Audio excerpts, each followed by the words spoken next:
Bersatulah Indonesia, jangan pernah terpecah belah. Walau kita berbeda, walau kita tak sama, Radio Republik Indonesia, kita Indonesia sesungguhnya.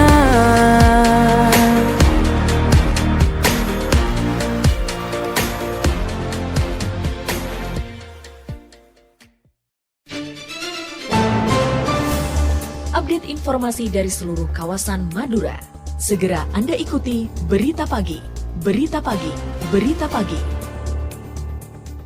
Mudah-mudahan dari sini, dari program Kita Indonesia, kita bisa memberikan gambaran secara luas kepada generasi muda bagaimana mencintai tanah air, bagaimana membangun persaudaraan, cintai budaya sendiri. Kalau itu diinformasikan menimbulkan potensi konflik perlu dipikirkan. Tapi kalau kemudian itu akan bisa membangun masyarakat bisa paham, lebih mengerti bagaimana berpolitik yang baik, itu harus dilakukan oleh RRI.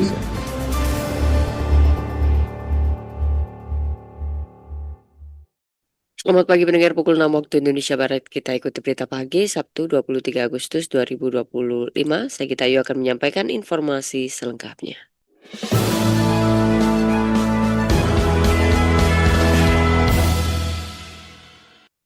Sebagai wujud nyata dalam berkontribusi untuk mengagungkan nilai-nilai keindonesiaan, Lembaga Penyiaran Publik LPPR RI hari ini menggelar program Kita Indonesia di Sumeneb. Kegiatan ini dipusatkan di Universitas Bahauddin Mudari Uniba Madura. Informasinya disampaikan Muhammad Ali. Program Kita Indonesia digelar Lembaga Penyiaran Publik Radio Republik Indonesia atau LPPR RI Sumeneb sebagai wujud peran media publik dalam memperkuat semangat nasionalisme. Event besar RRI ini akan dipusatkan di Aula Tuan Kupe Universitas Bahauddin Mudari atau Uniba Madura dengan menghadirkan budayawan Madura Zamawi Imron, Duta Genre dan Duta Kampus. Kepala Stasiun LPPR RI Sumeneb Istiqomah mengatakan program Kita Indonesia merupakan program baru yang digagas oleh RRI melalui program 1 dan program 2. Setiap program memiliki ciri khas tersendiri. Sebagai kanal informasi dan inspirasi melalui program Kita Indonesia, Pro1 ingin memperkokoh nilai kebangsaan, membangun cinta tanah air, dan menggerakkan semangat pembangunan dari daerah. Sedangkan program 2 akan menjadi wadah penyiaran langsung acara puncak Kita Indonesia melalui terestrial ataupun melalui YouTube RRI. Mudah-mudahan dari sini, dari program Kita Indonesia, kita bisa memberikan gambaran secara luas kepada generasi muda bagaimana mencintai tanah air, bagaimana membangun persaudaraan, cintai budaya sendiri, sehingga tidak mudah terprovokasi, tidak mudah begitu mengagung-agungkan kebudayaan bangsa lain, sehingga kita bisa terus melestarikan budaya-budaya yang ada di tanah air, khususnya budaya yang ada di Kabupaten Sumeneb dan juga di Madura. Kapsta asal Yogyakarta ini menambahkan, dalam kegiatan puncak acara, Kita Indonesia juga akan menghadirkan talenta muda tokoh agama termasuk budayawan Zamawi Imron yang diharapkan memberikan edukasi dan inspirasi sekaligus bisa memberikan motivasi bagi generasi muda Kabupaten Sumeneb. Kegiatan ini juga akan dihadiri Wakil Bupati Sumeneb, Kiai Haji Imam Hashim, dan anggota Forum Koordinasi Pimpinan Daerah atau Forkopimda Kabupaten Sumeneb. Pemkab Sampang menyebut media memiliki peran penting sebagai pemersatu bangsa. Informasinya disampaikan Alvin Nuairi.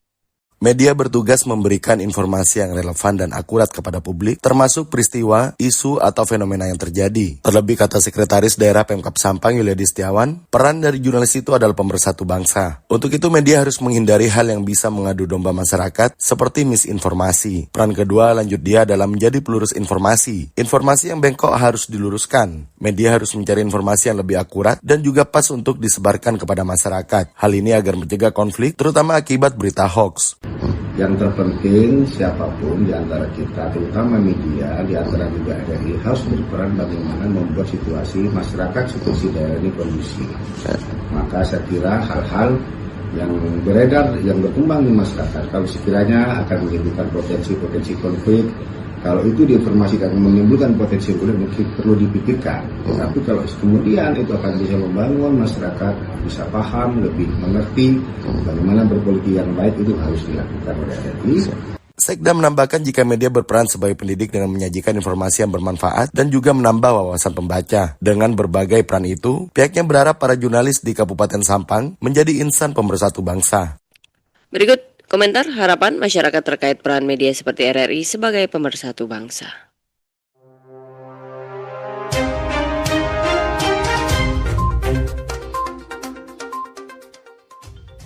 Saya Budianto di Sumeneb. Peran media di era sekarang ini sangat penting untuk membantu menyebarluaskan kemajuan pembangunan, ketentraman, dan keamanan di masyarakat.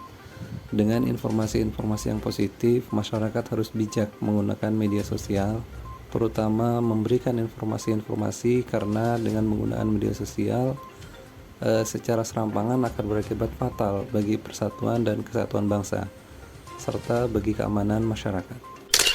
Saya Muhdis di Sumeneb. Di era digital seperti sekarang ini, peran media sangat membantu sekali, terutama media sosial yang dapat digunakan untuk menyebarkan informasi dan edukasi yang menggunakan pemahaman tentang nasionalisme dan nilai-nilai Pancasila serta informasi-informasi yang positif.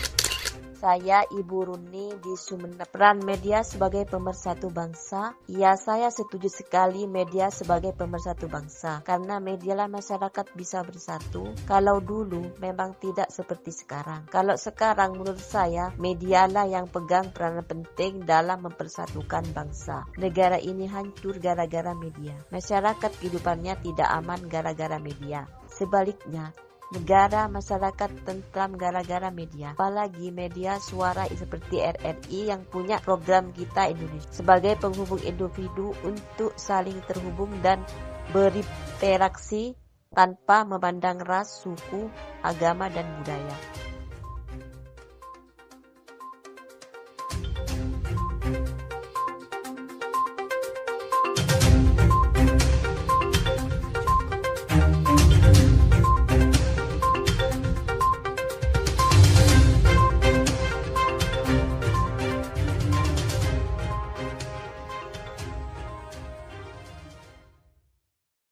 Opini dan komentar berita pagi RRI Sumeneb hari ini ialah Kita Indonesia satu langkah kecil arti besar untuk negeri. Selengkapnya akan disampaikan oleh Supriyadi. Selamat pagi. Jika ada pertanyaan nasionalisme harus diwujudkan seperti apa? Apakah harus selalu dengan aksi besar, turun ke jalan, atau mengibarkan bendera setiap hari? Jawabannya tidak selalu seperti itu. Mencintai Indonesia bisa dilakukan lewat hal-hal kecil yang kita lakukan setiap hari. Coba bayangkan, sesederhana membuang sampah pada tempatnya. Kita sebenarnya sudah menjaga negeri ini tetap bersih. Saat kita patuh pada aturan lalu lintas, kita sedang membantu menciptakan ketertiban. Ketika kita tidak menyebarkan hoaks di media sosial, itu juga bentuk bela negara. Kadang nasionalisme itu tidak terlihat gagah, tetapi terasa manfaatnya. Tentu kita sering mendengar nasionalisme generasi muda mulai luntur, tapi sebenarnya kita hanya perlu cara baru dalam mengekspresikannya.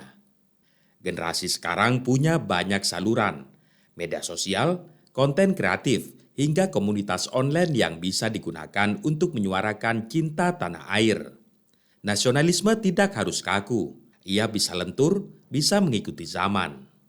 Nasionalisme juga tumbuh lewat kebiasaan mendukung produk lokal. Ketika kita memilih makanan buatan UMKM, membeli pakaian hasil karya anak bangsa, atau bahkan sekedar bangga menyebutkan buatan Indonesia, kita sedang menggerakkan ekonomi bangsa. Cinta pada produk sendiri adalah cara nyata memperkuat kemandirian negara. Yang juga penting adalah saling menghargai perbedaan. Kita ini negara yang sangat beragam suku, bahasa, agama, dan adat. Ketika kita memilih untuk tidak mudah tersulut emosi saat berbeda pendapat, kita sedang menjaga keutuhan bangsa. Toleransi itu bukan hanya kata-kata manis. Ia adalah tindakan yang membentengi Indonesia dari perpecahan. Kita percaya, nasionalisme tidak datang dari hafalan Pancasila semata, tetapi dari pengalaman hidup sehari-hari yang kita jalani dengan penuh tanggung jawab. Saat kita peduli dengan sesama, bangga pada budaya sendiri, dan bersikap jujur serta adil, disitulah nasionalisme tumbuh secara alami. Karena pada akhirnya, Indonesia bukan hanya soal batas wilayah atau simbol negara. Indonesia adalah kita yang menjaga, kita yang merawat, dan kita yang menentukan kemana arah bangsa ini melaju. Mari mulai dari diri sendiri. Kita Indonesia, dan Indonesia itu kita. Sekian komentar, selamat pagi.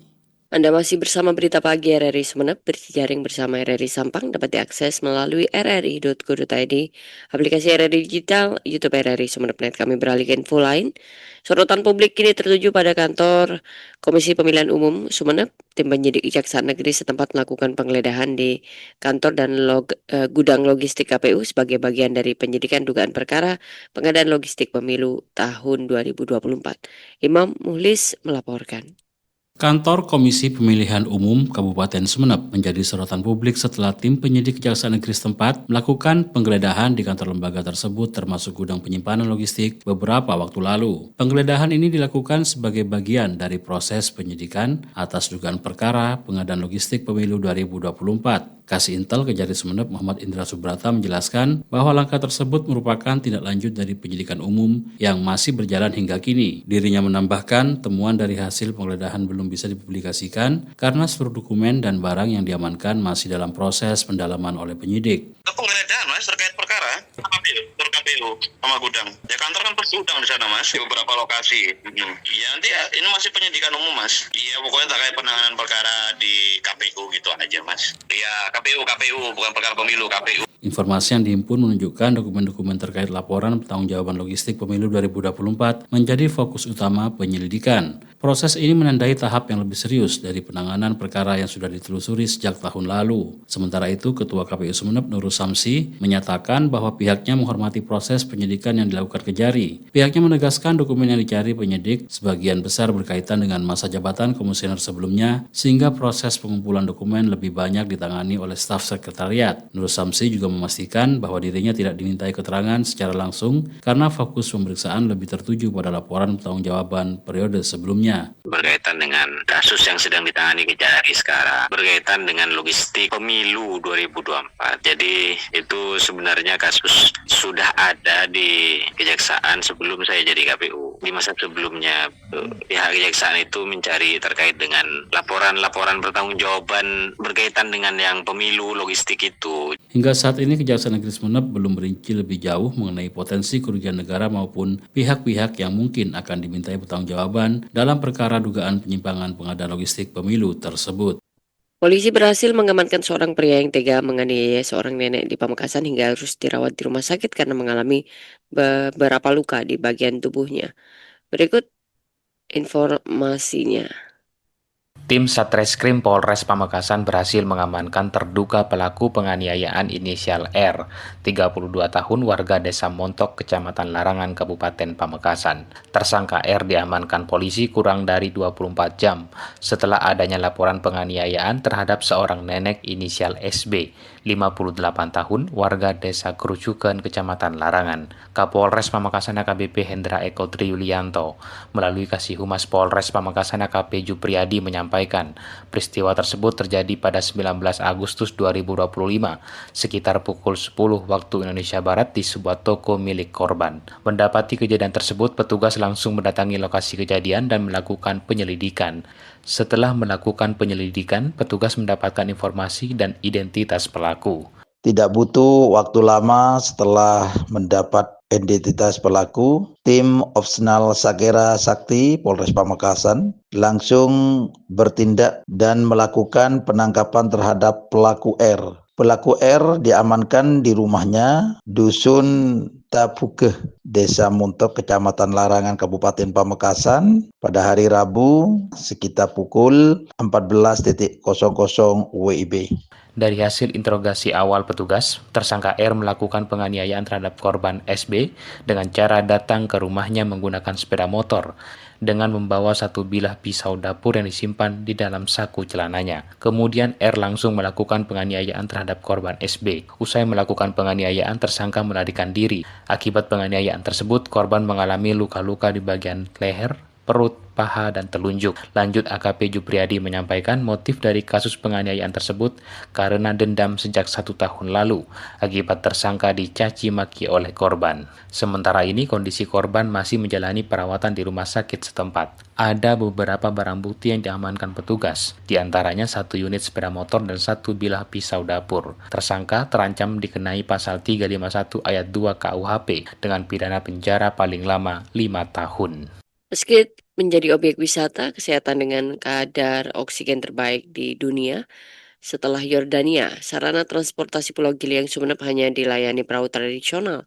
Kondisi ini juga dikeluhkan para guru yang bertugas di pulau tersebut karena selain harus mengeluarkan biaya mahal untuk mengajar, armada yang tersedia dinilai kurang aman untuk keselamatan. Faisal Warid melaporkan.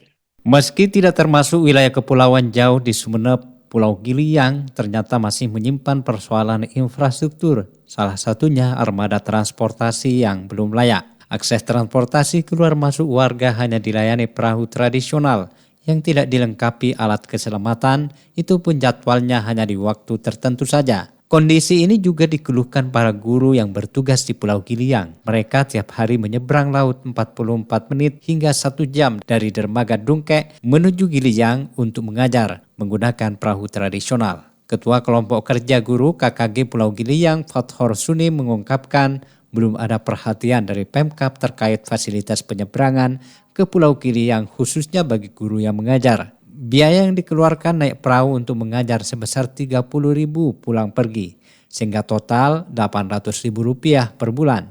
Belum lagi untuk bahan bakar minyak BBM dari rumah ke pelabuhan. Ongkos kami per hari itu PP 30.000. Jadi pulang pergi dari Pelabuhan Dungkek ke Pelabuhan Giliang itu kami bayar 30.000. Sejak sebagai ketua KKG di pulau ini, jadi saya pernah mengajukan bantuan subsidi untuk ongkos kami.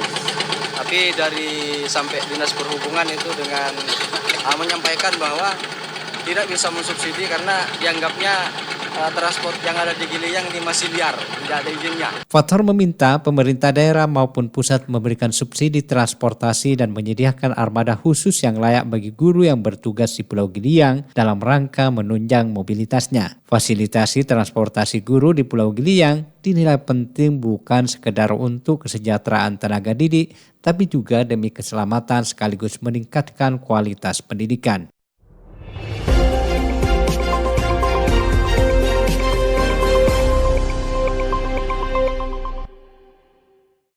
Pemkab Sampang mengeluhkan kembali meneguhkan kembali agar perjuangan Pangeran Trunojoyo ditetapkan sebagai pahlawan nasional. Figur pejuang Madura ini dinilai layak mendapat pengakuan negara sebagai simbol perlawanan rakyat terhadap penindasan. Berikut laporan Hairul Umam. Pemerintah Kabupaten Sampang kembali meneguhkan perjuangan panjang agar Pangeran Trunojoyo diakui sebagai pahlawan nasional. Figur pejuang asal Madura ini sejak lama dikenang sebagai simbol perlawanan terhadap penindasan, meski dalam catatan sejarah kerap dipandang berbeda oleh sebagian kalangan.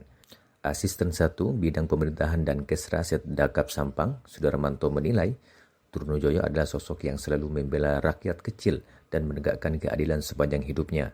Menurutnya, momentum peringatan HUT ke-80 Republik Indonesia menjadi saat yang tepat untuk kembali menghidupkan semangat perjuangan tersebut. Pangeran Trunojoyo itu memang dari lahir sampai meninggal itu mendalami filosofi tentang kebenaran, keadilan, dan juga memperjuangkan hak-hak masyarakat yang miskin dan kecil itu.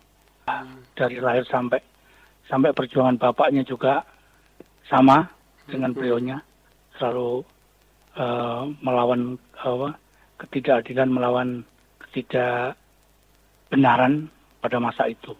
Ya, tantangannya kita harus, kan ada salah satu dokumen yang mencederai untuk diusulkannya Trunojoyo sebagai pahlawannya surat Pangeran Trunojoyo kepada VOC yang model-model taktik untuk berdamai dan sebagainya. Tapi itu sebenarnya cara-cara dulu, memang Papua kan juga mempunyai cara taktik itu. Sementara itu, Kepala Bidang Kebudayaan Dispora Budpar Sampang, Abdul Basit menegaskan bahwa upaya pengusulan gelar pahlawan bagi Trunojoyo sudah dilakukan sejak 1967 dan terakhir diajukan pada 2020. Meski belum membuahkan hasil, pihaknya menilai Trunojoyo layak diakui karena menjadi simbol perlawanan rakyat Madura terhadap kekuasaan yang zalim. Jadi Pangeran Trunojoyo itu didorong oleh spirit religiusitas yang tinggi, pengabdian kepada Tuhan Yang Maha Esa, yang di dalamnya terdapat pengabdian atau kewajiban terhadap pengabdian kepada sosial, ya, kepada masyarakat dan juga alam. Maka spirit religiusitas ini diterjemahkan oleh Pangeran Trunojoyo untuk berbakti kepada masyarakat untuk membebaskan masyarakat saat itu dari perbuatan-perbuatan tiran. Basit menambahkan, pemerintah daerah bersama pemangku kepentingan terus melengkapi dokumen dan bukti sejarah untuk memperkuat pengusulan. Selain itu, koordinasi dengan pemerintah provinsi juga dilakukan agar usulan tersebut dapat dipertanggungjawabkan secara nasional. Ia berharap seluruh masyarakat Madura memberikan dukungan penuh agar perjuangan pengusulan ini berhasil. Pengakuan negara terhadap Trunojoyo dinilai akan menjadi kebanggaan sekaligus warisan berharga bagi generasi mendatang. Dari Sampang, Madura, Khairul Umam melaporkan. Permohonan dispensasi kawin di Pengadilan Agama mengalami tren penurunan meski angkanya masih tinggi. Informasinya disampaikan Rukaya Zain. Meskipun dispensasi kawin di Pengadilan Agama Sumeneb cenderung mengalami tren penurunan setiap tahunnya, namun angkanya masih tinggi. Ketua Pengadilan Agama Sumeneb Muhammad Jatim mengatakan dispensasi kawin diberikan bagi calon pasangan suami istri atau pasutri yang menikah belum mencapai usia perkawinan sesuai aturan Undang-Undang Nomor 16 Tahun 2019 tentang perkawinan, yaitu baik pria maupun wanita maksimal berusia 19 tahun. Hal ini telah menjadi aturan pemerintah pusat. Bahkan aplikasi pencatatan nikah juga akan secara otomatis menolak jika tidak ada dispensasi kawin. Menurut Jatim, dalam permohonan dispensasi kawin juga akan dilakukan peradilan untuk memperketat pemberian dispensasi yang akan disesuaikan dengan alasan kuat dari pemohon yang juga disertai dengan bukti. Dalam perma itu cukup ketat sebetulnya, karena di samping harus jelas, jadi permohonannya harus ada permohonan, bentuk permohonan, kemudian menyertakan KTP orang tua, KTP anak kalau ada, kalau nggak ada dokumen lainnya berupa ijazah, kemudian juga diperkuat dengan keterangan sehat, kemudian semua orang tua, baik dari calon pengantin maupun harus dihadapkan ke persidangan. Setelah di persidangan mereka harus dihadapkan, kemudian ditanya oleh hakim sampai sejauh mana keadaan yang mendesak, karena di perma itu harus bisa dikabulkan apabila ada keadaan yang mendesak, dan itu semata-mata untuk kepentingan terbaik bagi anak. Jatim menyebutkan permohonan dispensasi kawin pada tahun 2023 sekitar 300 lebih pemohon turun menjadi 231 pada 2024, sedangkan dari Januari hingga Juli 2025 telah tercatat sebanyak 155 dispensasi kawin yang masuk ke kantor Pengadilan Agama Sumeneb.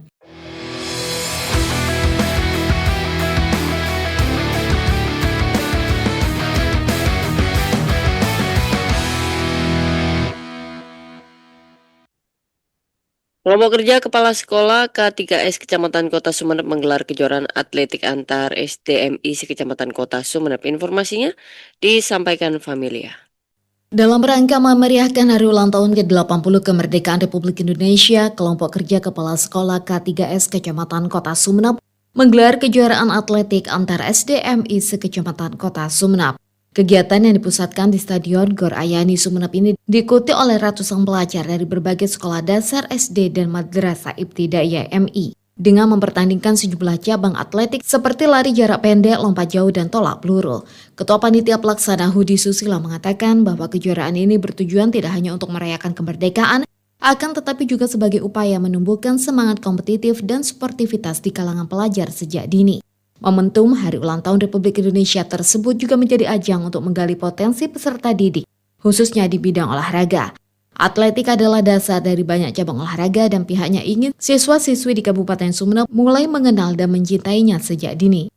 Ini kegiatan kami, jadi karena kita bagi-bagi kegiatan itu untuk K3S sendiri ada beberapa lomba lari. Lari itu ada 2, lari sprint dan estafet. Kemudian yang kedua kita gerak jalan. Kemudian yang ketiga hari Sabtu nanti tanggal 23 itu kita ada JJS, pesertanya insya Allah sampai 1.500-an peserta. Hudi juga menambahkan bahwa kejuaraan ini merupakan bentuk sinergi antara sekolah dalam membangun karakter generasi muda yang sehat, disiplin, dan berjiwa juang. Para pemenang lomba diberikan piagam penghargaan dan medali sebagai bentuk apresiasi atas prestasi yang telah diraih sekaligus sebagai motivasi untuk terus berkembang di dunia olahraga.